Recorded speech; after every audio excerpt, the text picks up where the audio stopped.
Oke, bismillahirrahmanirrahim. Ini kalau tadi perut yang paling tahan itu perut Maiyah memang.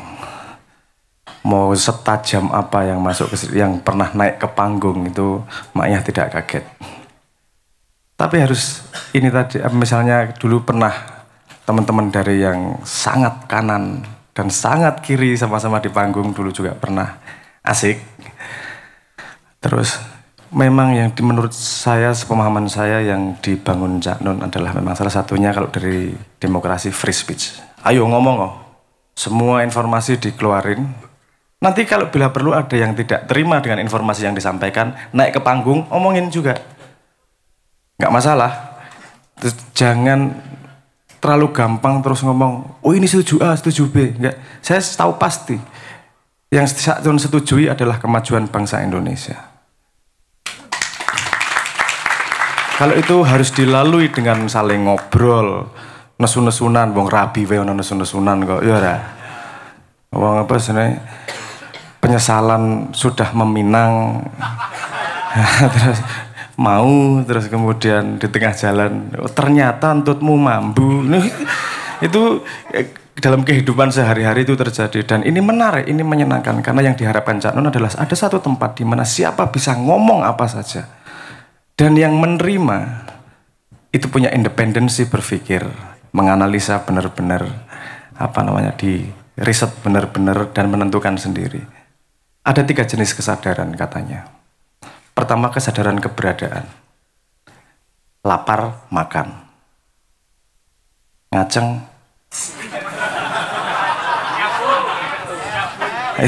Ya, untuk penderita cacat tuna asmara ya nyabun mesti. Ya, ada gitu. Ada lagi yang memang dia bisa melakukan sesuatu cuman karena di training terus menerus sehingga itu kebenarannya dia. Anjing misalnya, dia suruh melakukan terus menerus, dia tidak bisa generalisasi. Dikongkon ngambil dikasih makanan, bisanya gitu terus. Ada kesadaran lagi yang bisa mengeneralisir. Dari satu kejadian dia bisa mengeneralisir. Cuma dikasih tahu cara masak sekali, kompornya berbeda, wajannya berbeda, dia bisa tetap bisa masak. Itu otak-otak yang tidak gampang dipengaruhi. Semua informasi diterima, karena tidak semua informasi hanya diterima begitu saja, tapi semua harus diolah sedemikian rupa. Ini tadi dengan pembicaraan seperti ini menyenangkan, dan saya berharap yang tidak terima datang ke sini diomongin. Counter faktanya gimana, misalnya gitu. Karena masyarakat kita ini, saya termasuk yang tidak tahu banyak soal data. Kenapa saya tadi ngomong bahwa apa namanya salah satu cost paling tinggi dari Indonesia keributan ini adalah karena overhead cost dari komunikasi, karena tidak ada sumber data yang sama. Kita tidak bisa ngecek bareng-bareng gimana dunia statistik itu dunia yang paling gampang dimanipulasi dalam tanda petik kalau dalam matematika itu yang paling gampang diutak lah. Tapi kalau kita tahu datanya semuanya kan enak bareng-bareng ngobrolnya nih. Karena kita lagi-lagi gini, ini tadi kalau Anda perhatikan, tidak ada yang menghina orangnya loh. Betul nggak? Yang dikritik adalah fungsinya. Seperti Simbah, kalau ada orang ngomong Simbah benci Jokowi, Simbah benci Soeharto, nggak pernah. Karena ketika tidak menjabat, pasti orang diunak-unak kayak jelek. Betul nggak? Yang dipandang Simbah, yang dikritik adalah fungsionalnya di situ. Dan kita di sini semoga kita cukup dewasa untuk bisa melihat itu. Bahwa oke, hari ini kemungkinan yang berdiri di situ adalah seseorang yang kita dulu setuju dipinang sama dia dan ternyata kecewa. Oke, ada yang kecewa, ada yang tetap nggak terima.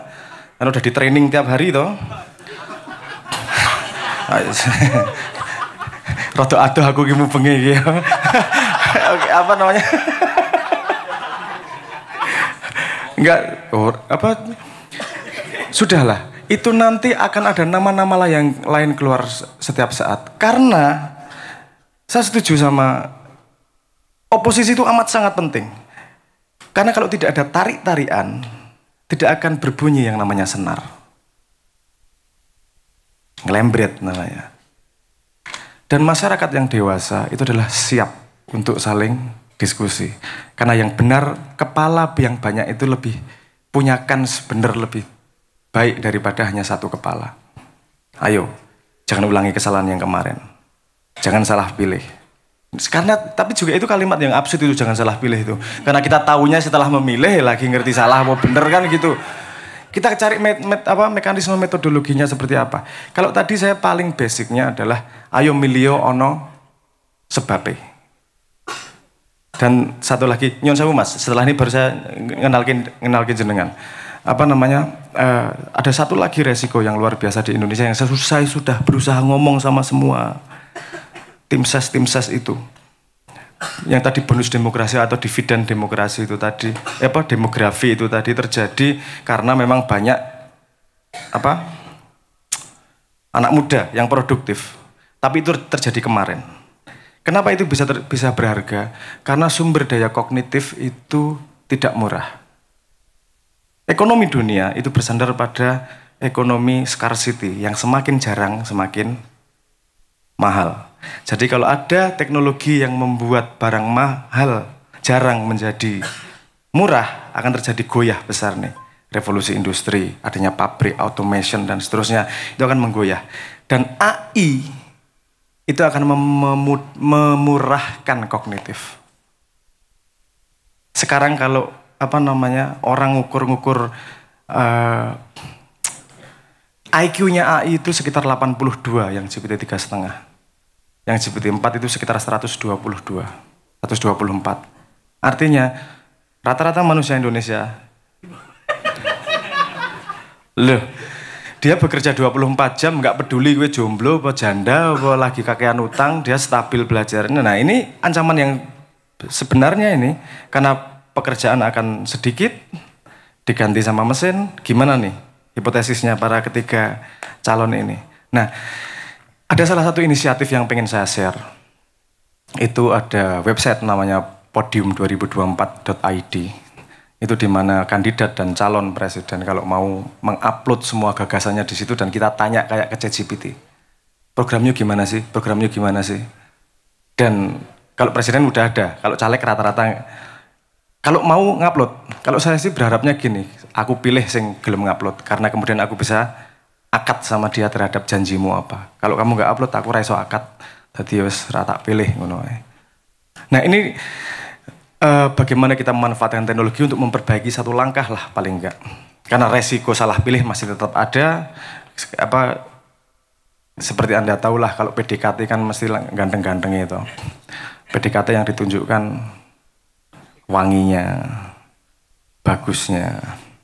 Itu kan bahkan teman saya itu dulu sangat rajin ke ATM untuk mencari stroke yang rekeningnya tinggi untuk menunjukkan agar tidak lagi jomblo cacat tuna asmara karena hanya dengan modal stroke yang dia temukan di sampah dia bisa menggait waitress. Enggak paham ya? Gini loh Mbak, nah stroke banyak itu dia cari sing 300 juta gitu ternyata dikantongi RDE, ditulisi nomor telepone. Terus Mbak, itu Mbak, telepon saya, dikasihlah nomor teleponnya, pakai stroke itu. Mbaknya kan gini, sugih rek. Padahal ya meng kresek neng tempat sampah, ya asune arek-arek iki ngono kuwi kelakuane untuk membuat impresi. Tapi gini, tetap ayo berpikir yang benar. Tadi informasi yang menarik, pantas untuk digali lebih lanjut. Ini jadi dasar, jangan sampai jatuh ke lubang yang sama. Ayo kita lubang yang sama sosok ya enak deh. Tapi loh aku anaknya bapakku guyonane yang ngono kuwi mesti. Tapi paham maksud saya ya. Forum ini terbuka. Ayo mau datang ke sini ngobrol loh. Teman-teman siap dengan cara berpikirnya menangkap dan mengambil itu sebagai ilmu untuk melangkah ke depan lebih baik lagi. Saya di sini terus terang yang mengundang Mas Bagus Mulyadi adalah saya. Beliau Anda lihat tahu sendiri beliau adalah salah satu saya kasih tahu nggak tahu ya. Beliau adalah orang Indonesia yang sekarang jadi profesor di Nottingham University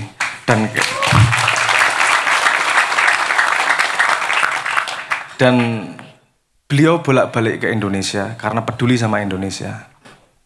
Bukan karena tidak ada pilihan. Kalau ada pilihannya sendiri ngopoin balik nang Indonesia ketemu dapuran musoro ngene kira cetho Indonesia ngopo. Wis nang kono selesai makmur ganteng. Wis beres, selesai. Tapi balik ke Indonesia, cinta sama Indonesia itu segaris sama kita. Dan kita pantas mendengarkan dari sudut pandang yang berbeda bagaimana Indonesia, usulan apa yang dibawa agar kita lebih kaya raya, agar kita lebih sudut pandangnya lebih banyak. Moga Mas Bagus saya persilahkan apa yang bisa diberikan kepada kita. Matur nuwun.